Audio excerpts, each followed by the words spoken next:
Good afternoon, everyone. First of all, I would like to begin by thanking the Aegis School of Data Science for conducting this wonderful conference and the People Analytics conference folks for giving me this opportunity to address you all. So I think we've been talking about AI and data sciences from morning. So I thought, let's get into some of the details on the data science front, right? So how many of you agree that life is a search? Okay. Yeah, I would just bet with you guys that it's none more true than my case, because of the last 10 years, I've been working on search algorithms. So I used to work at Google on the Google News ranking algorithms for Google News search, and then subsequently I worked at this company called Bloomreach, where I was working on e-commerce search. And over the last couple of years, I've been working on people search, which I'm sure is a topic which is closest to all our hearts here, right? So let me start with this, right? So how many of you can tell me, who can tell me what this graph represents? Sorry? There's nothing as a bad guess, so just feel free to, yeah, please go ahead. The number of hours each person spends on internet. Number of hours that each, I think people were using internet much more. Yeah, maybe in India, probably after Geo came in, but that's not the one. Moore's law? Moore's law, yeah, it does look like Moore's law. It's an exponential curve. So it's actually the query data science, right? Since the year 2012, the interest in data science has sort of peaked exponentially, and it's at an all-time high, right? You go to any conference, you go to any place, any product, any project, there isn't a talk without mentioning data science, right? But we living in India don't need to look at Google Trends. We just need to look at things around us. These wall posters on every lamppost and every tree tells us that if you're working on data science, or if you haven't, you're missing out on something hot, right? And it looked to me like, I was also working on this hot field till Bhupesh told that data science is a dirty job, and I agree 100% with him, right? But this just allowed us to be on a cloud nine for some amount of time, I guess. So before I get into HR and before I get to Gavin's point on helping his use case, I thought let's dig a little more deeper into data science, right? So here's an interesting question. So what was the first ever use case that data science was applied on? Traffic, okay. I wish it's applied in Bangalore. What was the context on traffic? I come from Bangalore. Mumbai is obviously far better. It's a heaven, if I compare with Bangalore. So what's the traffic use case?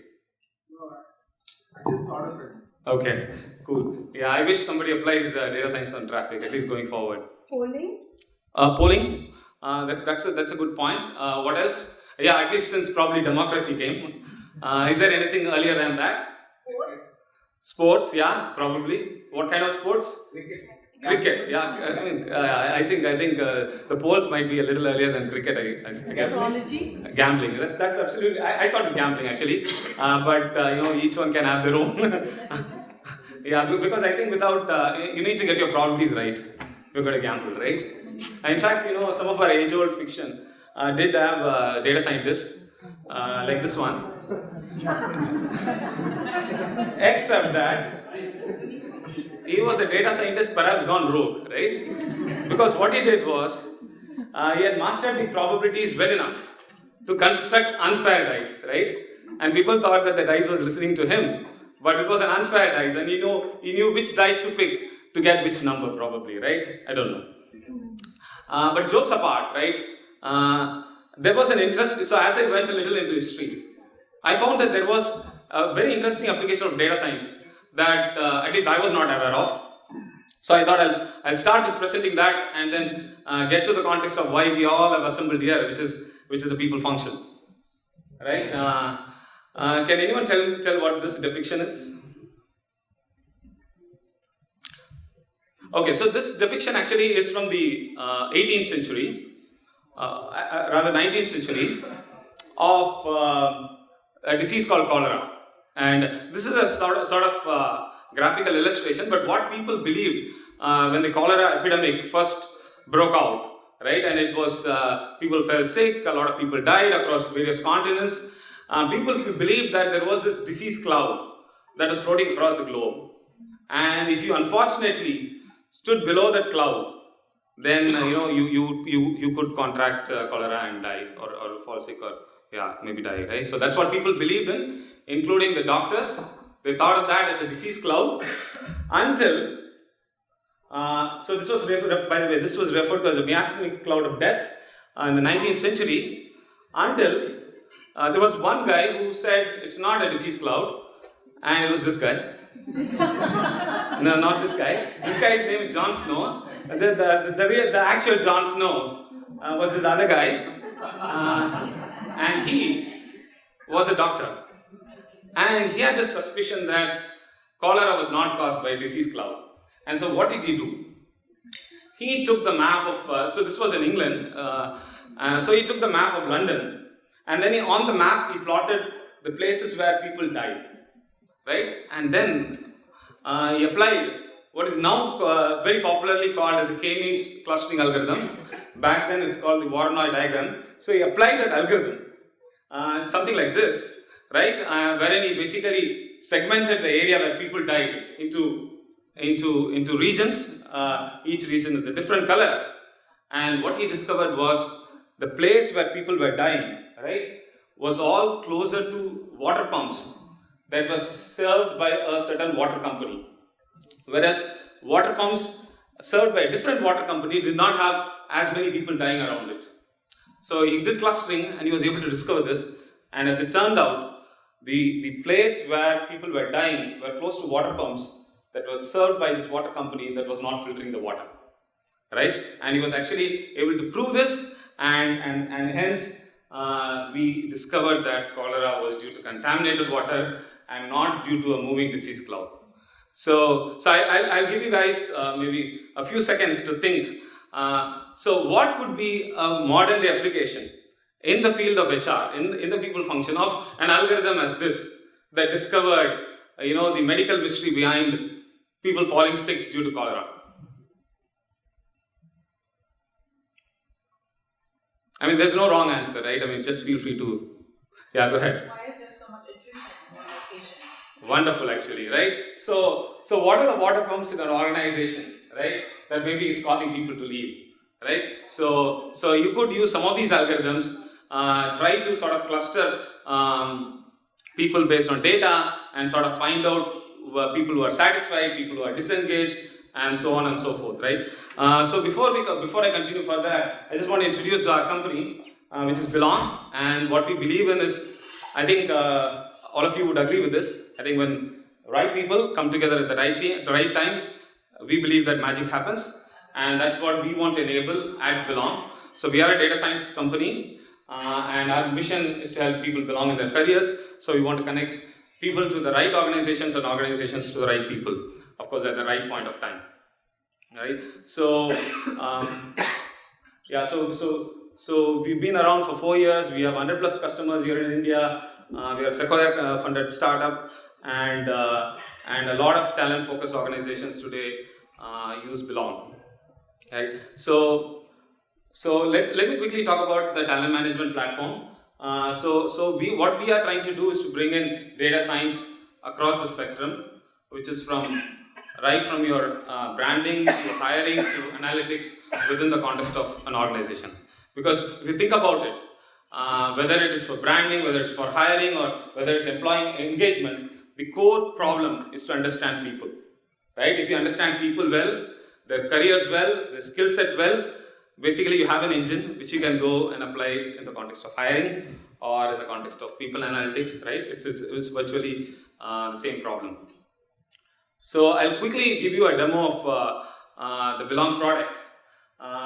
So how many of you have seen something like this, or used something like this, or seen your colleagues do something like this? Boolean search. Yes, it's a Boolean search, right?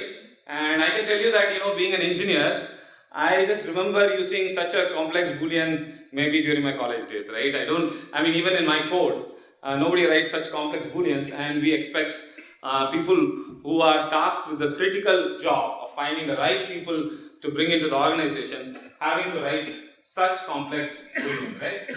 Because we know that when a software engineer comes in different designations, right, and our data science shows that just the designation senior software engineer has 500 variants, right?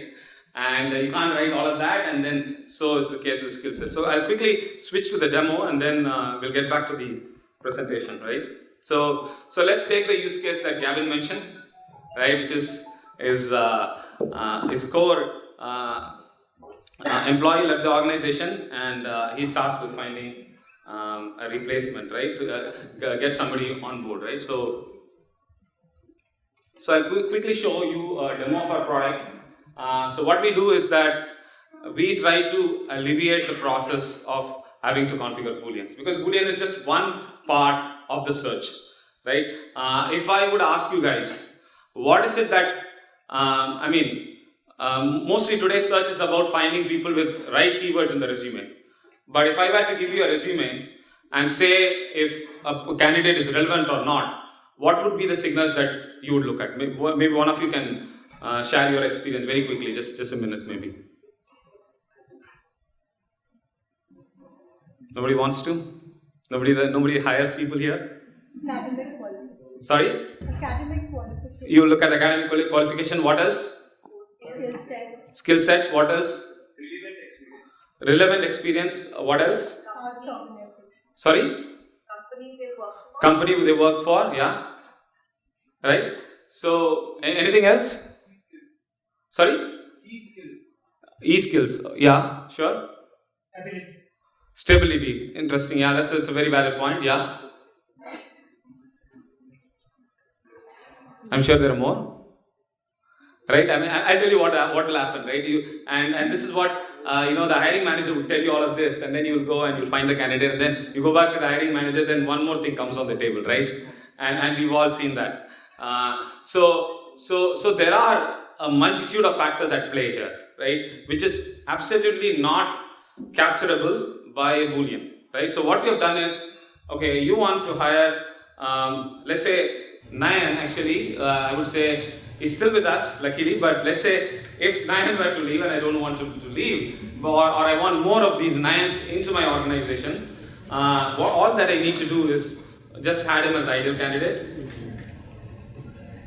And what you will see is that the system takes him as an ideal candidate, and I just click done, and that's it, right? My search is configured, and if you look at stuff below, you'll find that the skills have automatically been identified. It's a data scientist position. You see skills like data mining, artificial neural network, logistic regression, you use predictive modeling, statistics. So basically, what the system has done is to go deeper into the profile of Nayan, understand what his skill sets are, and has brought in relevant people, actually not just in terms of the skills, but as you guys mentioned, Nayan is from IIT Roorkee, you see the first candidate is from IIT Kanpur, they have similar years of experience. The second, in fact, Nayan is from Honeywell, the second candidate is actually from Honeywell as well. So we try to bring in candidates who have very similar experience, who have a similar career journey, and a similar skill set, right? So the way our algorithm works is that we try to understand people's career journeys.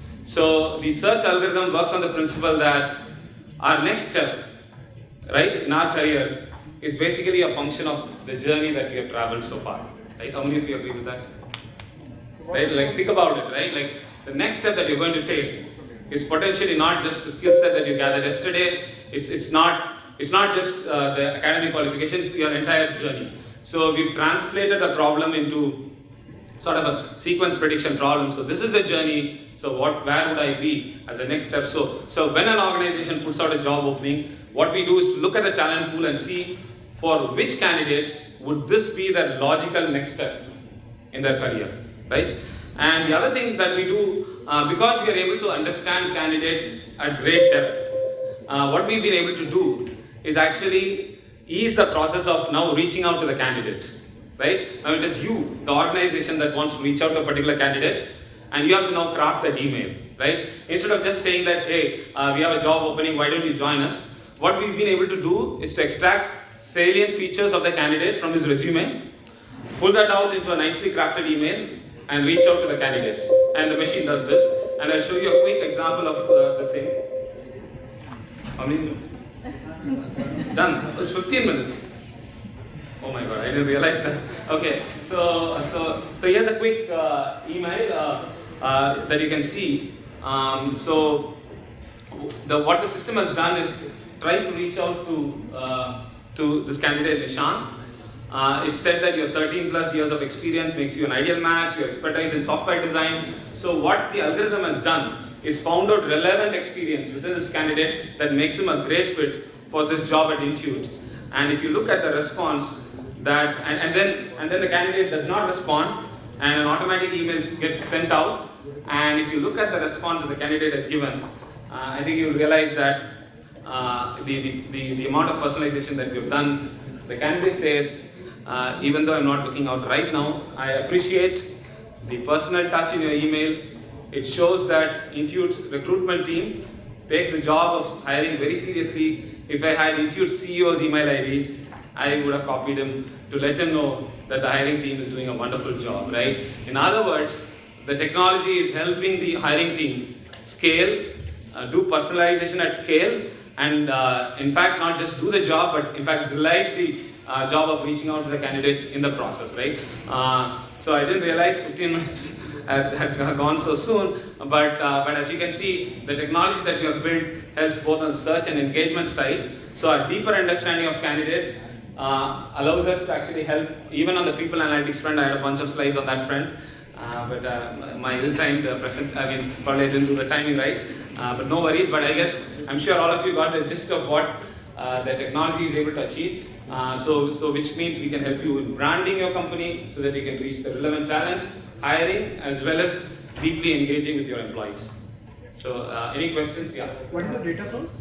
Sorry? What are your data sources? Yeah, so what we do is we look at the entire footprint on the web, which includes, like, for example, if you're a software developer, we look at GitHub, Stack Overflow, LinkedIn, Twitter. We look at, or if you're a designer, we look at Behance. And for every candidate, we try to look at, construct an aggregate profile of a candidate, from which we sort of understand their journeys. We model the journeys so that which is used in our matching algorithms. Are all these open source data? All the sources are open? Yeah, all public data that's available. Yeah.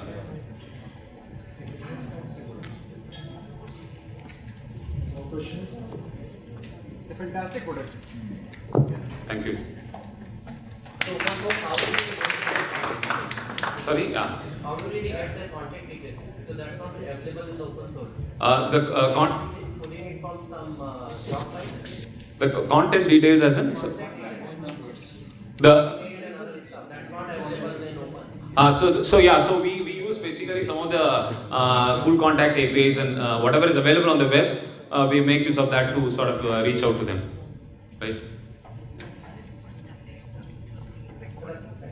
Yeah, thank you so much. Yeah.